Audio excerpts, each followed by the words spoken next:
খুবই ভারাক্রান্ত মন নিয়ে বলছি, আজকে ঢাকাতে একজন ব্যবসায়ীকে পাথরের গোলা দিয়ে দিন দুপুরে বৃষ্টির মধ্যে উলঙ্গ করে রাস্তার মধ্যে যুবদলের সন্ত্রাসীরা থেতলিয়ে দিয়ে তাকে হত্যা করেছে।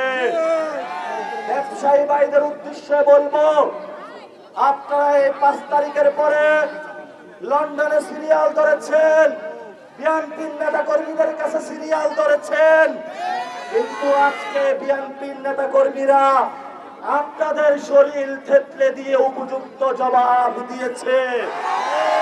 আপনারা আগে সিরিয়াল ধরেছিলেন শেখ হাসিনার কাছে, আর এখন যারা নব্য স্বৈরাচারের পাহারাদার আপনারা তাদের কাছে সিরিয়াল ধরেছেন। আপনাদের উদ্দেশ্যে বলতে চাই, আপনাদের বিবেক বোধ জাগ্রত করুন। বাংলাদেশের 18 কোটি মানুষের আপনাদের প্রোডাক্ট গ্রহণ করে এই ফ্যাক্টরিগুলো বাংলাদেশের মানুষ শ্রম দিয়ে কাজ করে, কিন্তু বাংলাদেশের মানুষের পকেটের টাকা নিয়ে আপনারা যদি কোনো স্বৈরাচারকে সুযোগ করে দেন বাংলাদেশে, এই ব্যবসায়ী ভাইদেরকে বলবো, বাংলাদেশের 18 কোটি জনতার আদালতে আপনাদেরও বিচার হবে। আমরা 5 তারিখের আগে দেখেছি শেখ হাসিনার সামনে গিয়ে এই যে বেক্সিমকো থেকে শুরু করে বড় বড় শিল্প গোষ্ঠী বড় বড় তারা কথা বলেছিল, কিন্তু তাদের রক্ষা হয় নাই। আজকে তারা জেলের ভাত খাচ্ছে, ভবিষ্যতে তারা জেলের ভাত খাওয়ার সুযোগ পাবে না ইনশাআল্লাহ। আমাদেরকে আজকে বলা হচ্ছে নাকি দরজা খোলা এনসিপির জন্য। এনসিপি 5 তারিখে দরজা খোলা রেখেছে, জানালাও খোলা রেখেছে। আসলে আসুন, না হলে বাংলাদেশের মানুষের ট্রেন মিস করবেন।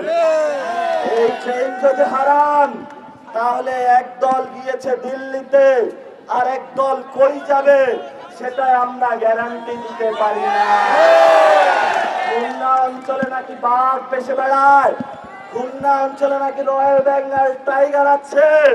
খুলনাবাসী যদি প্রস্তুত হয়, চাঁদাবাদ, সন্ত্রাস, মাস্তান, মাদক কারবারি, সিন্ডিকেটকে ঠেকিয়ে দিতে খুলনাবাসী একাই যথেষ্ট। আপনারা খুলনাবাসী পারবেন না?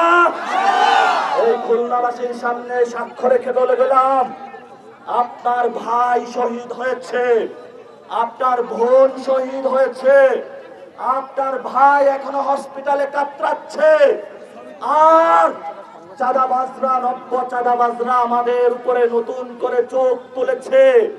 আমরা আমাদের ভাইদের কসম নিয়ে বলছি, আমরা আমাদের আহতদের কসম নিয়ে বলছি, যত বড় দল হোক নাই কেন, বাংলাদেশের জনতার জনস্রোতের সামনে তারা দাঁড়াতে পারবে না।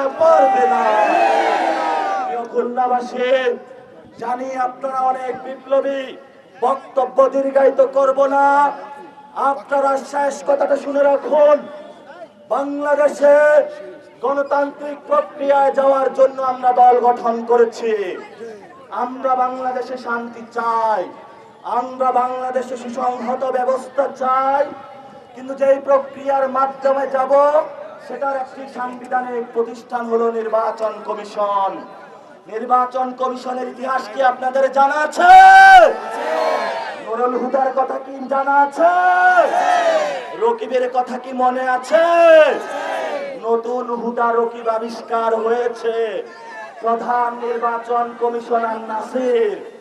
সেই হলো লন্ডন থেকে বার্তা নেয় আর বাংলাদেশে প্রচার করে। সেই চাঁদাবাজদের নতুন পাহারাদার হয়েছে, নতুন পাহারাদার হয়েছে। যদি নির্বাচন কমিশন আরেকটি পায় তারা ষড়যন্ত্র করে, আপনারা খুলনাবাসী থেকে নির্বাচন কমিশনে মার্চ করবেন। আমরা যতদিন জীবিত থাকবো, এই আপনাদের সামনে যারা তরুণ প্রজন্ম আছে, আর আপনারা এখানে যারা তরুণ প্রজন্ম আছেন, আমাদের কোনো ভেদাভেদ নাই, কোনো পদবি নাই, আমাদের একটাই পদবি, আমরা হলাম জুলাই যোদ্ধা। জুলাই যোদ্ধাদের জয় হয়েছে, আগামী তো জয় হবে, জয় আমাদের নিশ্চিত। বাংলাদেশের ভালো থাকুক, খুলনাবাসী ভালো থাকুক। আসসালামু আলাইকুম রহমতুল্লাহ।